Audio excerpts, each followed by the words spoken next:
Today's episode is brought to you by Progressive, where drivers who save by switching save nearly $750 on average. Quote now at progressive.com.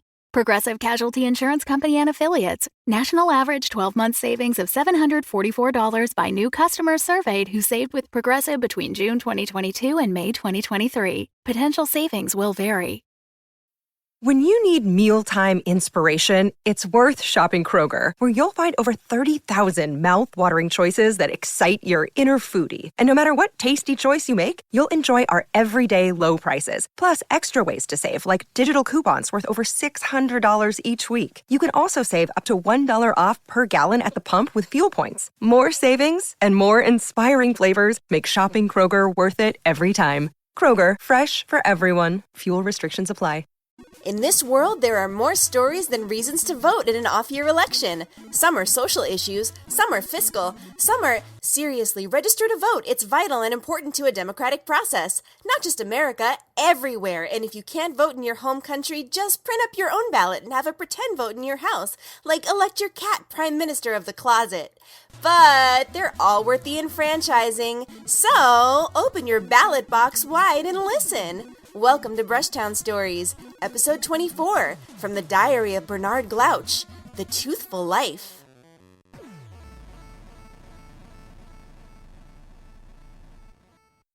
From the Diary of Bernard Glouch, World Traveler. We were at the mercy of the Yachi Cult, a toothless oriental pseudo-religious order in Taipei, Taiwan. Their leader, the beautiful but deadly Pai Han, had captured both Chapman Heath and myself. Chapman and I had come to Taiwan hoping to find a clue as to the location of the Ark of the Expulsion, a holy object that was rumored to contain the first defecation of Adam, and with it the seeds to the Tree of Knowledge. I was also looking for evidence of early Dentite civilizations in the Old World. It was rumored that the Ark was brought with a group of Dentites to China seeking religious freedom. The Yachi Cult, to whom we were currently prisoner, were formed later, but also worshipped the Tooth. Sort of. But they believed my tooth-worshipping ways were an anathema to their tooth-worshipping ways, whereas I felt their tooth-worshipping ways was a usurping abomination to my true tooth-worshipping ways. Our spiritual enamel arguments had come to an end when the cult brandishing knives advanced toward Heath and me. All in all, this was quite the troubling situation. "You and your dumb teeth are going to get us killed," Heath seethed as he struggled against his bindings. I had to think quickly as those knives were getting closer and seemingly sharper by the second. Suddenly, in as forceful a tone as I could manage, I declared, "I demand trial by tooth?" This caught Pai Han off guard. She was unfamiliar with the request. It was a common way of meting out justice in New Mola. There was a whole bicuspidian judicial system, but the federal government had forced us to disband it when they enacted the stopping all that Mormon, Adventist, and other rascals nonsense decree in 1898. So our tooth-based justice system became more simplified and hidden as to avoid detection by the national authorities. But being a good Dentite, I was well versed in trial by tooth. The Yachi Cult was a bit baffled by my request. They turned to Pai Han for guidance. She turned her dagger over in her hands. I then explained it was a trial by combat, to prove the innocence in a fair fight of fisticuffs. Pai Han nodded. She then called for Ren Shan. From another room, a giant man appeared. He was bigger than the doorway, and his meaty fists were bigger than Mrs. Brule's prized hams. An old man with a knife cut me free of my bonds and gestured to Ren Shan, who had just then picked up a boulder and broken it into pebbles. "I wondered what the boulder was for," Heath said. "It didn't go with the furniture." Ren Shan then ate several of the larger rocks. Even without teeth, he was able to crush them in his maw. Oh dear, I thought. I then realized the error of my challenge. In fact, I was not very well disciplined in fisticuffs. I needed to get out of this. I clarified that I could not fight this man-mountain because he had no teeth, and the untoothed cannot judge the tooth. This was lucky, as all the Yachi Cult members had removed their teeth in devotion to their heavenly molar master. I would win on a technicality. But then Pai Han smiled. I had forgotten. She had kept her teeth because she was female, and it was said only male teeth were corrupt, but female teeth shone with the white pearls of truth, according to their dogmatist doggerel. But certainly she wouldn't fight me.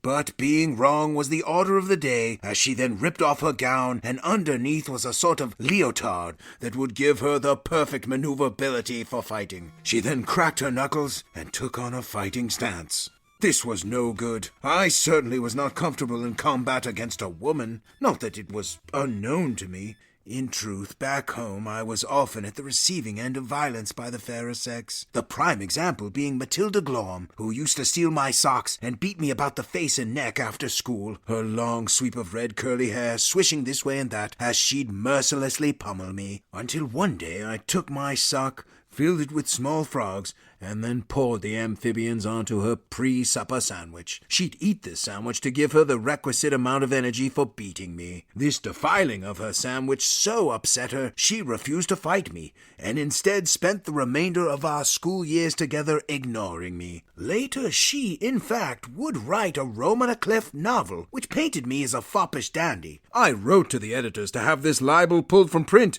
but I never received a reply. That, though, was then. In my current situation, I was devoid of frogs, and therefore I knew there was no way I could best Pai-Han in fair combat. I would have to use what was at hand, my wits. I started speaking without thinking because I find that if one just keeps talking, a solution will eventually come. "Oh, no," I said. "Trial by tooth isn't combat. It's a different combat. A combat unlike other combat." The cult members looked around confused. The ones who understood English were explaining my words to their comrades. I kept prattling on until Pai-Han quickly and angrily gave some commands in Chinese. The cult members let out a unified cry. Some of them tore their robes. Pai-Han then silenced them by jamming her dagger into a wooden pillar. She walked toward me. Her black eyes narrowed as she tented her fingers. Her gold earrings seemed to shine in the murky darkness of the room. She smiled, but there was no joy in it.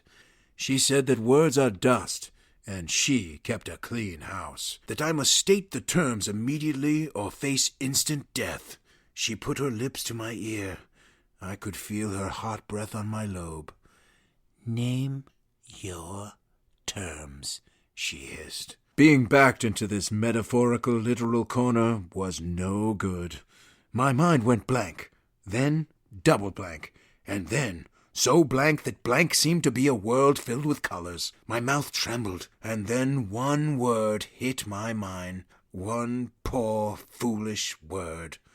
"Dance," I said, and with that I got to my feet and I began to cut a rug. It was desperate, it was herky-jerky, but it was dance. My dance. A dance to save my life. Thanks for supporting the Fable and Folly Network. Here's another show we know you'll love. Where am I?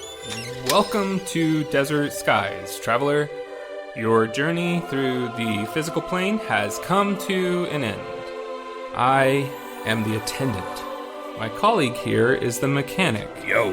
This is your last stop on your way to the great beyond. It's our job to make sure you're prepared for the ride. Now, before hitting the road, we have an impressive selection of over 34 varieties of microwavable burritos. What's going on? There's gotta be a better afterlife than this. I mean, come on! That's offensive. Something seems to be wrong with me. You left something major undone. I have a life outside of this gas station, you know. You quite literally do not. Any hobbies? Nope. Ever travel? Nope. Love interest? Are you kidding? Oh my god. You're like the human version of a plain bagel. Cash register. How can I help you, attendant? Play some music? You got it. It's kind of funny, though. What I needed wasn't back there. It was here, waiting for me. I wonder what it feels like, Mac. To miss the physical plane, the people you left behind. You know, I had a wife who died 3 years ago. Wish I could go back. No, you don't need to go back. You just need to be here. And a new traveler approaches. Ready, team? Ready. Attendant. Good. Let's do this. Find Desert Skies wherever you listen to podcasts. Looking to get out of the ads and back to the story? Fable and Folly Plus is a new way to support the creators you love. The podcast you're listening to right now and more than 60 others can be heard ad-free for as little as $4 a month by visiting fableandfolly.com/plus.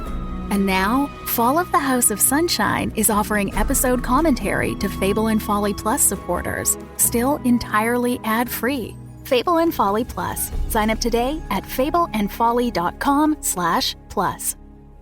Heath shot me a puzzled look and tried to gesture for me to stop, but I was already plowing ahead full steam into a Charleston. Luckily, I had gone to a few music halls during my short tenure in Paris, so I was familiar with many of the latest crazes. I had even visited a rag bar and saw Josephine Baker in her famed banana costume. My hoofing was not nearly as ducky, but my passion was pure. The Tooth shined luck upon me. For what I didn't know was that Pie-Han was unable to dance. Her sense of rhythm was vestigial at best. She tried to meet me in the arena of dance, but it was a one-sided affair. She clopped and hopped, but it was as if all sense of music had been stripped from her bones by an atonal surgeon. The whole mood in the room darkened as they realized their leader had 2 left feet. By the time I was deep into my Lindy Hop, she admitted defeat. With that, the Yachi Cult let us go. As we headed back into the street,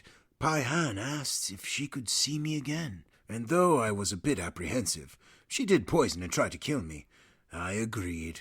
During the next couple of weeks, as Heath tried to plan an excursion into mainland China, Pie-Han and I met several times for lunch. Over dumplings and soup, we struck up a true friendship. We discussed the nature of the tooth, debated the finer philosophy of gums, and would stay out walking until late in the evening. She still ran the cult and worked to overthrow the Japanese oppressors, but I enjoyed that she was a career woman with goals and plans. Heath's attempts to enter China were foiled again and again. It was simply too dangerous. So I started working with Pie-Han in her shop, and as the months passed, we ended up living together.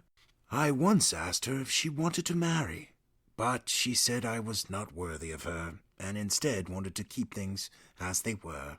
Heath worked helping European merchants get permits to sell dry goods. We settled into a relatively stable life on this small island in the giant sea. We would gain little bits of information from sailors and scoundrels regarding the Ark, but nothing provable or concrete, and eventually Heath got work with the French in Indochina. He asked if I wanted to go, but I had tired of adventuring, and Pie-Han's cult was having an election, and I wanted to help her secure another term as their leader. One day, visiting a tea house in Maokong, I suggested we start a family. She laughed it off and said that foreigners were so ordinary with boring ideas. That night we laid out in the tea field and watched the stars. At one point she took my hand and put it on her heart. It beat in a strange rhythmic way that I'd never previously noticed.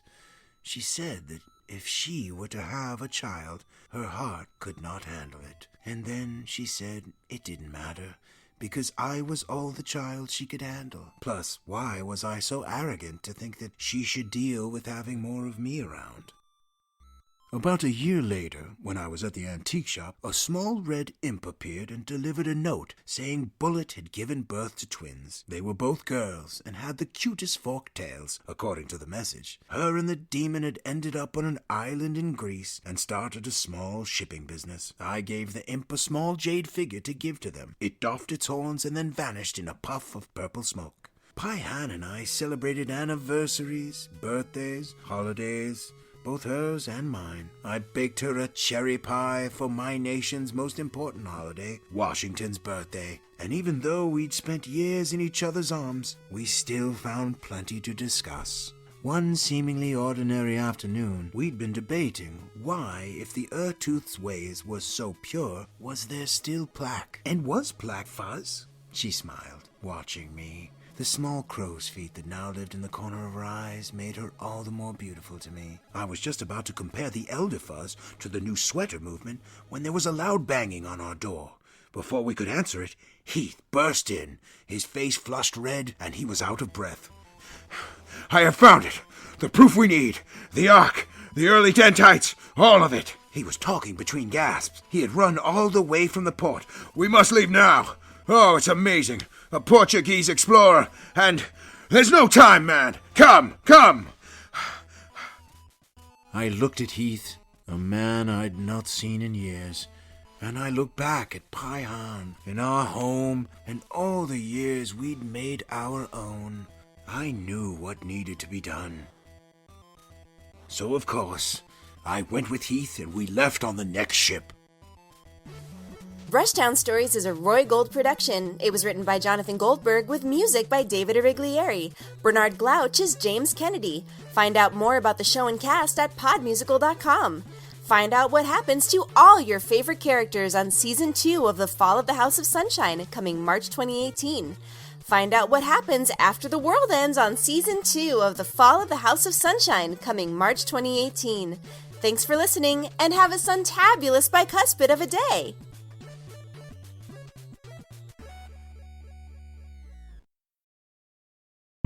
The Fable and Folly Network, where fiction producers flourish.